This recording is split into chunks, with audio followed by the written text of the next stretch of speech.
Have you ever felt like you're speaking a different language than your partner? That frustration builds up, turning small talks into big fights. I'm Dr. Amanda Pasciucco, licensed marriage and family therapist, certified sex therapist, and I help couples reignite their passion. If this sounds familiar and you want more, hit like, subscribe, and the bell to get tips on building stronger connection. Today, we're diving into the real problems with communication that sabotage relationships and how to turn this pattern around.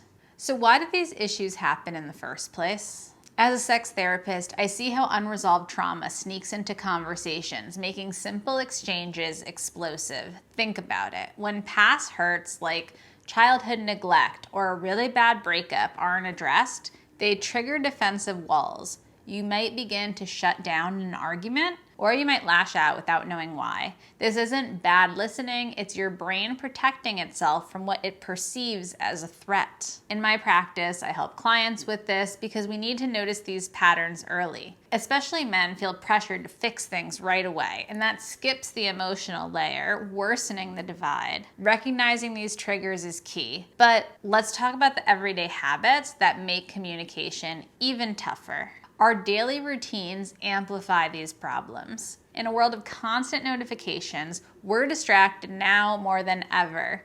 You try sharing your day, but your partner's doom scrolling. That builds resentment. Or worse, assumptions take over. He must not care, when really he's just trying to decompress. As a trauma-informed therapist, I emphasize active presence. But here's the twist. Poor timing turns good intentions bad. So just because you decide you want a deep conversation after a long day, that could backfire if they're not ready. Let's not ignore nonverbal cues like crossed arms, your partner avoiding eye contact. So in session, I might say, let's notice and sync energy first before we go into a dialogue where one person's not ready to listen. Understanding the problem is half the battle, but what are the tools on how to rebuild? Start with validation. Acknowledge your partner's feelings before jumping to any solutions. Say, I hear how frustrated you are. That's it. Watch their walls crumble. Doing this dedicated time without distraction,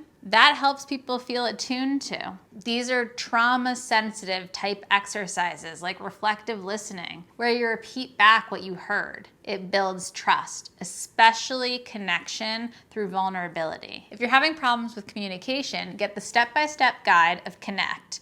Start learning how to get intimate today. Remember, better communication unlocks deeper bonds. If you found this video helpful, hit like, subscribe, and the bell. If you have any comments, put them below. See you next week.